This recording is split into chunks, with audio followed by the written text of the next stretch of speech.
ایک شب حضرت ابراہیم علیہ السلام خواب دیکھتے ہیں کہ آواز غیب آتی ہے کہ اے ابراہیم میری راہ میں اپنی پیاری چیز قربان کر۔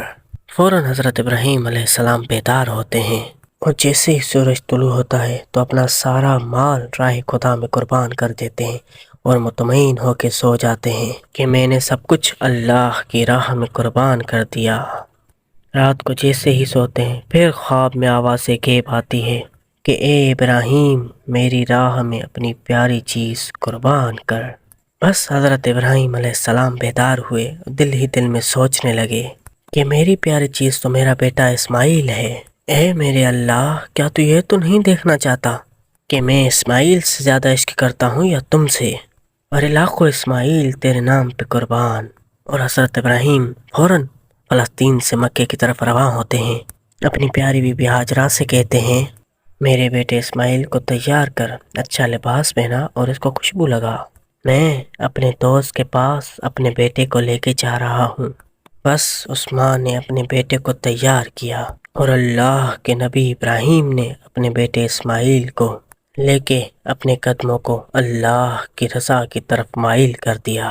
راستے میں حضرت ابراہیم نے اپنے بیٹے سے کہا اسماعیل پتہ ہے میں تمہیں کہاں لے کے جا رہا ہوں؟ تو آپ کے بیٹے نے کہا ہاں بابا، آپ مجھے اپنے دوست کے پاس لے کے جا رہے ہیں۔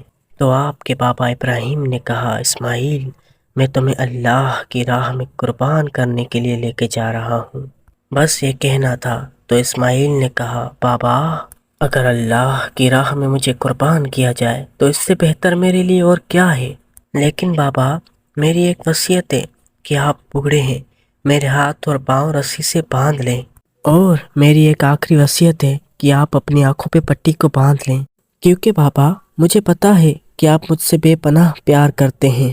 آپ میری لاش کو تڑپتا ہوا دیکھیں، یہ تکلیف مجھ سے برداشت نہیں ہوگی۔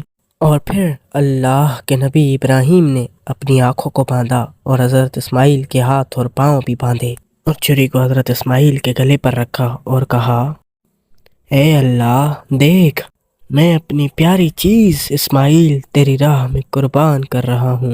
اے اللہ اگر تو مجھے لاکھوں اسماعیل عطا کرتا تو میں لاکھوں اسماعیل بھی تیرے نام پہ قربان کر دیتا۔ بس یہ کہہ کے جیسے ہی چھری کو پھیرنے لگے تو اللہ نے کہا جبریل جا اور جنت سے ایک جانور لے کے اسماعیل کی جگہ پیش کر۔ ابراہیم اپنے عشق میں کامیاب ہوا۔ بس جیسے ہی چھری پھر گئی اور خون بہنے لگا اور ابراہیم نے اپنی آنکھوں سے پٹی کو جدا کیا تو دیکھے اسماعیل صحیح اور سالم ان کے ساتھ کھڑے ہیں اور قربان گاہ میں ایک جانور قربان ہو چکا۔ اور آواز غیب آئی اے ابراہیم تو کامیاب ہو گیا، تو کامیاب ہو گیا، تو کامیاب ہو گیا۔ تیری اس قربانی کو ہر آنے والے انسان کے لیے ہم یادگار رکھیں گے۔ آج بھی لاکھوں کروڑوں اللہ کے بندے ابراہیم علیہ السلام کی قربانی کو یاد کر کے اللہ کی راہ میں قربانی دیتے ہیں۔